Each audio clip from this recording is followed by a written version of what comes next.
Hello guys, my name is Hemant Srivastava. My name is Vaibhav Shukla. My name is Vivek Tiwari. And my name is Aman Yadav. Our model is like टेरेनियम. टेरेनियम एक artificial reserve ecosystem होता है जिसमें कि हम लोग plant की species को basically conserve कराते हैं. कौन से प्लांट की स्पीशीज? वो जो हमारी एक्सटेंट होने वाली होती हैं. जैसे कि हमने अपने मॉडल में यूज़ करे हैं वो बेसिकली एक आयुर्वेदिक प्लांट्स हैं. इस टेरेनियम का बेसिकली बनाने का यही एक एम होता है कि हम लोग प्लांट्स को कंजर्व करते हैं. और दूसरी चीज़ ये एज अ प्यूरीफायर की तरह काम करता है. प्यूरीफायर कैसा? हमें पता है कि इन्वायरमेंट में काफ़ी ज़्यादा इस टाइम पे पोल्यूशन है, तो हम लोग काफ़ी बार एयर प्यूरीफायर्स का यूज़ करते हैं जो कि काफ़ी कॉस्टली भी आता है. तो उसकी जगह पे जो सब्सटीट्यूशन है वो सब्सटीट्यूशन ये हमारा टेरेनियम है. टेरेनियम में बेसिकली होता क्या है, जब आप इसको डिज़ाइन करेंगे तो जितनी भी टॉक्सिक गैसेज होती हैं वो फिल्टर आउट हो जाती हैं और जो हमारा ऑक्सीजन की जो कंसनट्रेशन होती है इन्वायरमेंट में वो बढ़ जाती है. तो टेरेनियम को बेसिकली बनाने के लिए हम लोग कुछ लेयर्स का इस्तेमाल करते हैं. सबसे पहले हम लोग स्टोन्स की लेयर लगाते हैं बिल्कुल बॉटम साइड पे और एक ग्लास जार लेते हैं. ग्लास जार आप किसी भी शेप का ले सकते हैं, ऐसा नेसेसरी नहीं है कि आप हमेशा सर्कुलर लें, वो आपका ऐसा रेक्टेंगुलर शेप का भी हो सकता है. तो सबसे पहले हम लोग यहाँ पे लेते हैं स्टोन्स की एक लेयर होती है जो कि वाटर को सोक करने में हेल्प करती है. स्टोन्स के बाद एक लेयर होती है हल्की सी मिनरल पाउडर, फिर हम लोग ऐड करते हैं. मिनरल पाउडर बेसिकली ऐड करा जाता है कुछ मिनरल्स को प्रोवाइड कराने के लिए, जैसे कैल्शियम हो गया, मैग्नीशियम हो गया, वो आयंस प्रोवाइड कराने के लिए. उसके बाद फिर हम लोग एक मैश लगाते हैं. मैश इज जस्ट लाइक एक लेयर होती है, मतलब नेट लगाते हैं हम लोग. उसके बाद नेट के बाद फिर हम लोग सैंड थोड़ी सी ऐड करते हैं. सैंड ऐड करी जाती है ताकि वाटर थोड़ी देर होल्ड कर सके. सैंड को लगाने के बाद फिर हम लोग लगाते हैं बेसिकली अपनी मॉसेस लगाते हैं. वो भी मॉसेस से पहले चारकोल ऐड करते हैं. क्यों ऐड करते हैं चारकोल? इसको ऐड करने के दो रीज़न है. पहला रीज़न ये होता है कि चारकोल आपका कार्बन सोर्स की तरह काम करता है जो प्लांट्स को कार्बन प्रोवाइड कराने में हेल्प करता है. दूसरा रीज़न ये होता है कि कार्बन जितने भी टॉक्सिक मटेरियल्स इन केस अगर आ जाते हैं तो चारकोल क्या करेगा? फिल्टर आउट कर लेगा. उसके बाद फिर हम लोग ऐड करते हैं मॉसेस.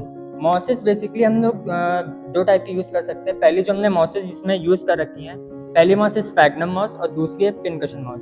मॉसेस बेसिकली काम होता है कि न्यूट्रिशन प्रोवाइड करना और वाटर को कुछ टाइम तक के लिए प्लांट्स के पास होल्ड करके रखना. मॉसेस के बाद फिर हम लोग ऐड करते हैं प्लांट्स. प्लांट्स में आप किसी भी टाइप के प्लांट्स को ऐड कर सकते हैं. ऐसा कोई नेसेसरी नहीं कि कोई स्पेसिफिक, या जैसे मैंने पहले बोला कि एक्सटेंट प्लांट स्पीशीज़ ही कंजर्व करा सकते हैं. आप किसी भी टाइप का प्लांट यूज़ कर सकते हैं.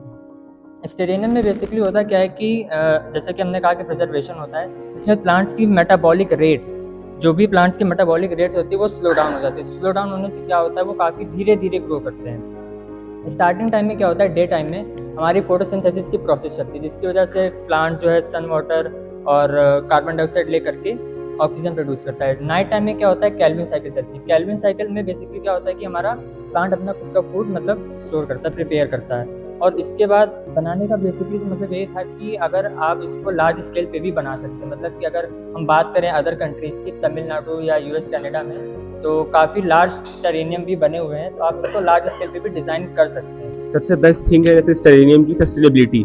सस्टेनेबिलिटी इज लाइक इसको सबसे मिनिमम, बहुत ही मिनिमम क्वांटिटी में वाटर, एयर एंड सनलाइट की जरूरत पड़ती है. 2 वीक्स में आज या 2 आवर के लिए केवल इसको हम खोल दें बहुत ही इसलिए सफिशिएंट है. इसे और कुछ नहीं चाहिए. एटलीस्ट 15 to 20 ईयर्स ये ऐसे सर्वाइव कर सकता है. इसे और कोई नीड नहीं है. जैसे वाटर ड्रॉपलेट्स आप लोग देख रहे हैं, वाटर साइकिल की निशानी है जिसमें अपने आप हो रही है. वाटर हम लोग केवल 2 वीक्स में एक बार डालना है, वो सफिशिएंट है इसके लिए.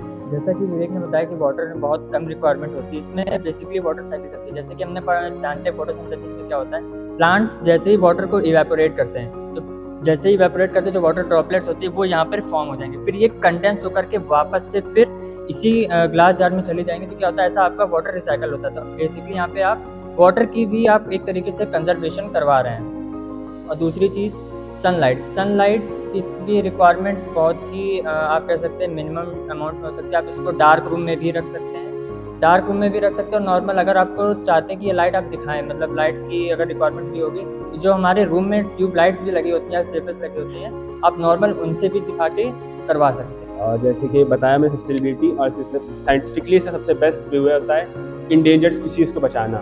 उनके लिए जैसे अभी पोल्यूशन बहुत ज़्यादा हो रखा है हमारे एनवायरनमेंट में, उसकी सस्टेनेबिलिटी बचाने के लिए हमें ऐसे टेरेनियम जैसे मॉडल्स लाने पड़े.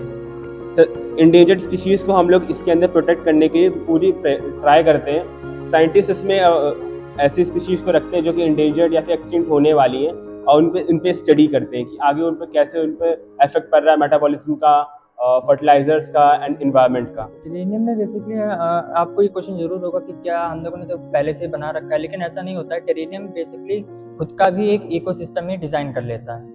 Thank you.